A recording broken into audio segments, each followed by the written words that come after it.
ఇక్కడ నేను గమనించింది స్టూడెంట్స్ విషయంలో ఇర్రెగ్యులారిటీ ఉంది కదా, అది నేను మన ఈ జర్నీలలో సక్సెస్ అయిన పిల్లలందరినీ గమనించా. 99% సక్సెస్ అయిన వాళ్ళలో ఎక్కువ, ఇప్పుడు మీ ముందే రాహుల్ ఉన్నాడు, 4 months 5 monthsలో కొట్టిపడేశాడు. అతనిలో నాకు 2 కనపడ్డాయి.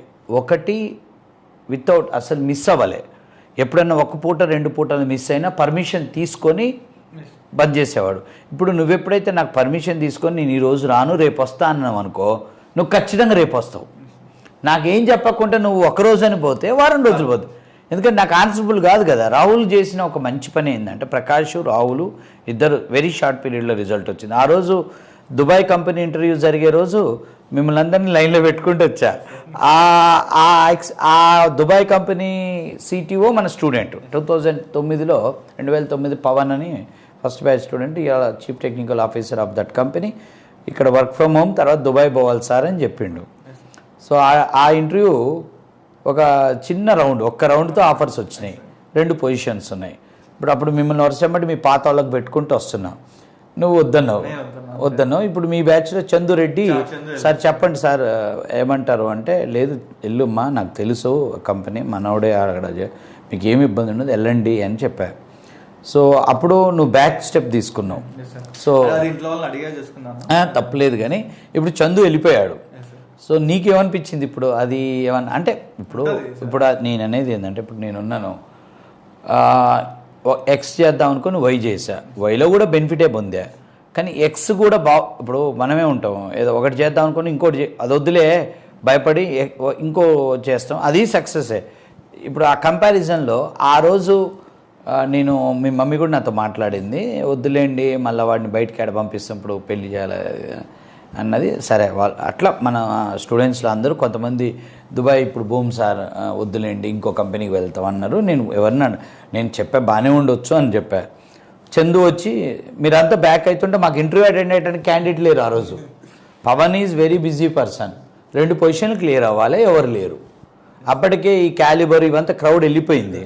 సో అవైలబుల్ క్రౌడ్లో చూస్తుంటే 2 3 అయినాక ఆయన సాటిస్ఫై కావట్లేదు. నీ వంతు వచ్చింది, నువ్వు ఇప్పుడే పోయేస్తాను మీ మమ్మీతో ఫోన్ చేయించావు తెలివిగా.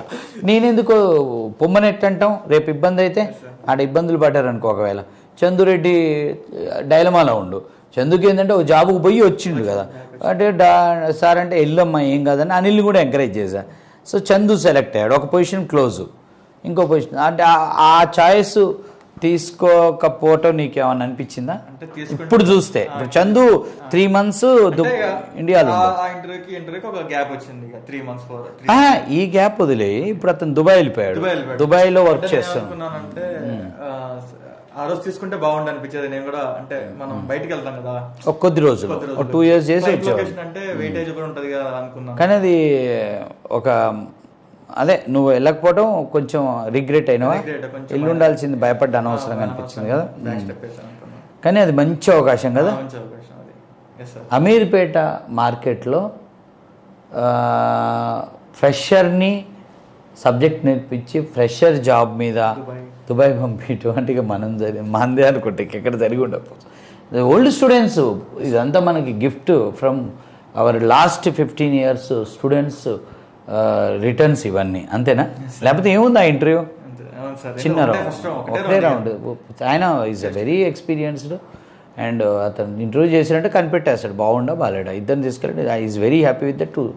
ఏమంటే ఇమీడియట్గా మీరందరూ నో అనేసరికి నెక్స్ట్ బ్యాచ్ నుంచి బయట ప్రకాష్ ఉంటే అటెండ్ అవుతావు అంటే అవుతుంది సార్ అన్నాడు, అయ్యిండు వెళ్ళిపోయారు.